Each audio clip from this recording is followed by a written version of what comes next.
Assalamualaikum warahmatullahi wabarakatuh. Kami di sini akan menjelaskan implementasi decision tree dan algoritma C4,5 dalam penggunaan klasifikasi data nasabah bank. Kami dari kelompok 24 yang beranggotakan saya sendiri, Muhammad Gani Nur Setiawan, dengan NIM 434221014. Dan teman saya. Lalu saya Fernanda Kurnia Gusti dengan NIM 434221049. Oke, di sini aku akan menjelaskan bagian pendahuluan terlebih dahulu. Di era digital telah mengubah berbagai bidang, termasuk perbankan dengan e-banking dan pemerintahan dengan e-government-nya, di mana data kini disimpan secara digital. Tantangan di bagian loan box dan safekeeping atau LDSK adalah menentukan kelayakan kredit nasabah berdasarkan jaminan yang diberikan. Klasifikasi nasabah menjadi penting dalam proses ini, dengan proofing sebagai pencatatan dokumen jaminan yang membantu pengumpulan dan klasifikasi data.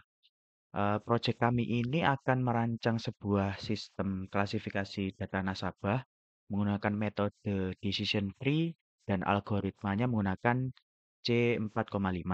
Sistem ini akan membantu LDSK dengan menentukan kelayakan kredit dengan mengungkap informasi berharga dari data historis nasabah. Dokumen agunan akan diklasifikasikan menjadi tiga kelas, yaitu high-end, middle, dan small. Lalu selanjutnya, dasar teori dari proyek ini, pertama itu ada klasifikasi, decision tree, dan algoritma C4,5. Eh, yang yang pertama itu klasifikasi dokumen. Klasifikasi dokumen adalah proses pemberian kategori yang telah didefinisikan ke dokumen untuk mengoordinasikannya. Dokumen dengan isi yang sama dikelompokkan dalam kategori yang sama dan mempermudah pencarian informasi dan navigasi dengan melewatkan kategori yang tidak relevan. Lalu selanjutnya aku akan menjelaskan tentang decision tree. Metode ini itu sebuah struktur tree atau pohon di mana setiap node pohon merepresentasikan atribut yang telah diuji.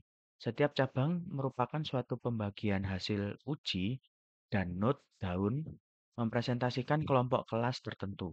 Level node teratas dari sebuah decision tree ini adalah node akar atau root yang biasanya berupa atribut yang paling eh, berpengaruh terbesar pada suatu kelas tersebut.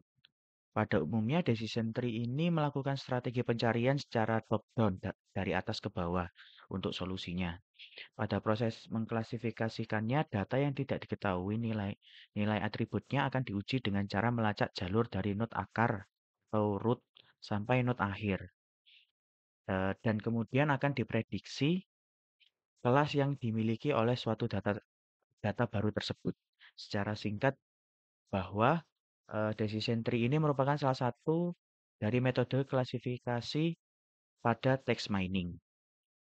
Untuk selanjutnya, aku akan menjelaskan eh, tree-nya itu sendiri atau pohonnya. Node paling atas sendiri atau root itu bisa contohnya di sini itu bisa menggunakan age. Yang paling berpengaruh itu age. Lalu yang kedua node-nya itu cabang dua, yaitu ada student dan credit rating.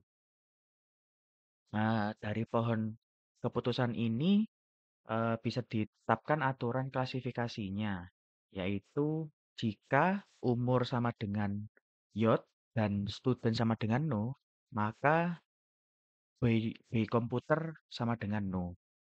Dan begitu untuk selanjutnya. Untuk penjelasan selanjutnya akan dijelaskan oleh teman saya, yaitu Fernanda. Baik, lalu selanjutnya ada algoritma C4.5. Algoritma C4.5 digunakan untuk membentuk pohon keputusan, metode klasifikasi dan prediksi yang kuat dan terkenal. Pohon keputusan mengubah data besar menjadi aturan yang mudah dipahami dalam bahasa alami atau diekspresikan dalam bahasa basis data seperti SQL. Ini membantu mengeksplorasi data dan menemukan hubungan antara variabel input dan variabel target. Lalu adapun tahapan algoritma C45 yaitu meliputi satu mempersiapkan data nasabah, yaitu menggunakan data historis yang telah dikelompokkan dalam kelas-kelas tertentu. Lalu yang kedua ada menghitung akar pohon, memilih atribut dengan nilai gain tertinggi setelah menghitung nilai entropi. Ini. Lalu yang ketiga ada tahapan detail, menyiapkan data training, menentukan akar pohon, lalu menghitung nilai entropi, dan menghitung informasi gain. Adapun rumus untuk menghitung nilai entropi yaitu ini N sama dengan sigma I sama dengan 1 minus P dikali log 2 P. Lalu ada rumus untuk menghitung gain, entropi dikurangi N sigma I sama dengan 1. Lalu ada data dari entropi dimasukkan dikali entropi SI. Selanjutnya ada metode penelitian.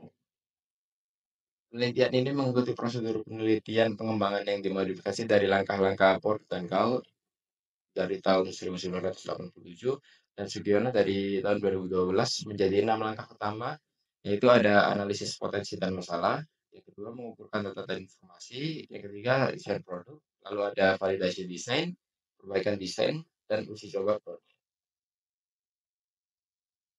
Kesimpulannya adalah penelitian ini telah berhasil mengimplementasikan metode decision tree dan algoritma C45 untuk mengklarifikasi data nasabah bank. Metode ini digunakan untuk klasifikasi nasabah berdasarkan prestasi, jaminan, dan pekerjaan. Hasil penelitian ini menunjukkan bahwa penggunaan metode ini dapat memberikan informasi yang berharga yang sebelumnya tersembunyi dalam data nasabah. Sistem yang dikembangkan telah melewati proses validasi oleh pakar materi yang menyimpulkan oleh bahwa sistem layak digunakan. Dengan demikian, penelitian ini memberikan kontribusi dalam meningkatkan efektivitas dan efisiensi dalam pengelolaan data nasabah. Dan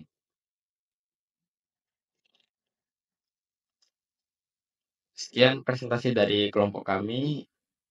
Saya akhiri. Terima kasih.